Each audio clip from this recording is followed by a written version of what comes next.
What image comes to mind when you think of a leader? Is it a charismatic, eloquent person? Perhaps someone who is physically impressive or well-dressed. Often, our perception of leadership is tied to these superficial qualities.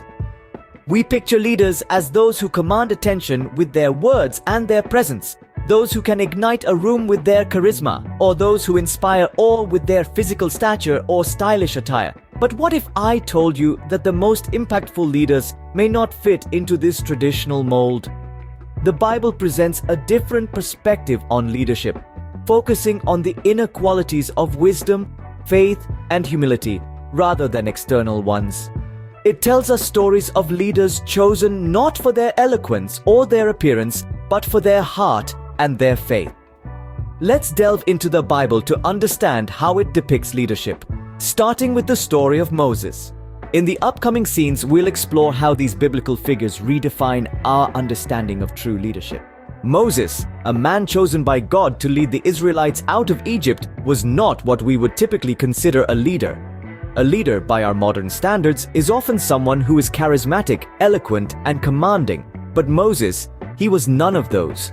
He was a man who was slow of speech and who felt inadequate for the task at hand. Picture this: Moses standing before the burning bush in conversation with God himself.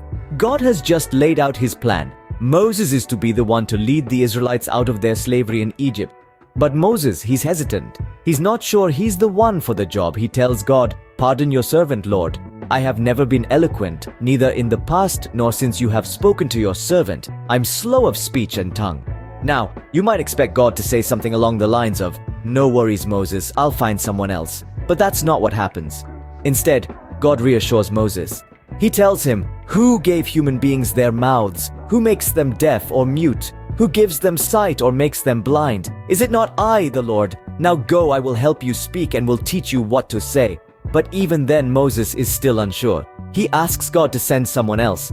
And in response, God, in his wisdom and understanding, appoints Aaron, Moses' brother, to speak for him. But make no mistake, it's Moses who is the leader. It's Moses who God has chosen. It's Moses who stands before Pharaoh and demands, "Let my people go." Moses' story teaches us that leadership is not about eloquence or charisma. It's not about being the most confident or the most articulate. Leadership, true leadership, is about being chosen and equipped by God for a specific task. It's about obedience, humility, and reliance on God's strength, not our own. Moses, a man slow of speech, was chosen by God for his humility and obedience, not for his eloquence. He was a leader because he was willing to follow God's plan, even when he didn't feel qualified. And that's a lesson we can all learn from. Leadership isn't about our abilities, our skills, or our confidence. It's about God's calling and our willingness to answer that call. So, next time you find yourself doubting your abilities or feeling unqualified, remember Moses. Remember that God doesn't call the equipped, he equips the called. And he chose a man who was slow of speech, a man who didn't feel he was good enough to lead his people out of slavery and into the promised land. Now let's look at another biblical leader, David. David, a shepherd boy, was the least likely candidate for leadership in the eyes of his society and even his own family. This is the story of David, a young shepherd boy who is the youngest of 8 sons of Jesse. In the eyes of his society and even his own family, David was an unlikely candidate for leadership.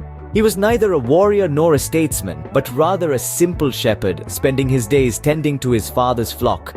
But God saw something different in David. When the Lord decided that Saul was no longer fit to be king, he sent the prophet Samuel to Jesse's house to anoint a new king. But God gave Samuel a very clear instruction. "Do not consider his appearance or his height, for I have rejected him." The Lord does not look at the things people look at. People look at the outward appearance, but the Lord looks at the heart. When Samuel arrived at Jesse's house, he was presented with 7 of Jesse's sons. All of them were older, stronger, and seemingly more fit for kingship than David. But as Samuel looked at each one, God told him, "Not this one." It was only when Samuel asked Jesse if he had any other sons that David was brought forth from the fields. And it was then that God said, "Rise and anoint him. This is the one." David, the shepherd boy, was anointed as king. The Spirit of the Lord came powerfully upon him from that day forward. It wasn't his outward appearance, his societal status, or his eloquence that earned him this position. It was his heart. God saw in David a heart that was after his own, a heart that was righteous and faithful. David went on to become one of the greatest kings in Israel's history. He was a man of courage, defeating Goliath when everyone else was afraid. He was a man of faith, trusting in God's promises even in the face of adversity. He was a man of integrity, confessing and repenting when he fell into sin. And he was a man after God's own heart, always seeking to do God's will above his own. David's story is a powerful reminder that God's ways are not our ways. We tend to judge based on what we see on the outside. We look at a person's appearance, their status, their eloquence, but God looks at the heart. He sees what we can't: the character, the integrity, the faithfulness. David, a shepherd boy, was chosen to be a king not for his outward appearance or status, but for his heart. Now, what can we learn from these stories? The stories of Moses and David challenge our typical perceptions of leadership. These biblical figures provide us with a unique perspective on what it truly means to be a leader. Their stories remind us that leadership is not about polished speeches, impressive resumes, or even outward charisma. Instead, it's about something far more profound and far less visible: the condition of one's heart. In the narrative of Moses, we encounter a man who, despite being chosen by God himself, felt inadequate and unworthy. Moses was slow of speech, certainly not the charismatic figure we might imagine when we think of leaders. Yet God chose him not for his eloquence, but for his willingness to obey. Moses' story teaches us that leadership is not about our abilities, but about our availability to be used by God.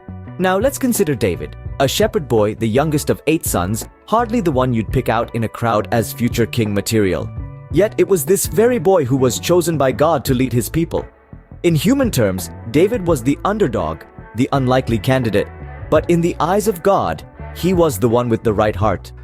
Samuel, the prophet, was told by God to not look at the outward appearance, for God sees not as man sees. God looks at the heart. What we learn from these narratives is that God's criteria for choosing leaders are vastly different from ours. He doesn't look for the most eloquent speakers, the most charismatic personalities, or the most impressive resumes. Instead, he looks for those with a heart that is obedient and humble, those who are willing to serve him despite their weaknesses and shortcomings. So next time you think of a leader, remember Moses and David. It's not about charisma or appearance, but about a heart that is obedient and humble before God. This is the true essence of leadership. This is the lesson that their stories teach us. We've journeyed through the stories of Moses and David, 2 biblical leaders who challenge our typical perceptions of leadership. We've seen that true leadership, as exemplified by these figures, is not about eloquence of speech, outward appearance, or societal standing. Moses, a man slow of speech, was chosen by God to guide his people out of Egypt. David, the youngest and least regarded in his family, was anointed as king. These stories serve as powerful reminders that God's selection is based on the heart, not superficial attributes. We invite you to ponder these lessons and reflect on your own perceptions of leadership.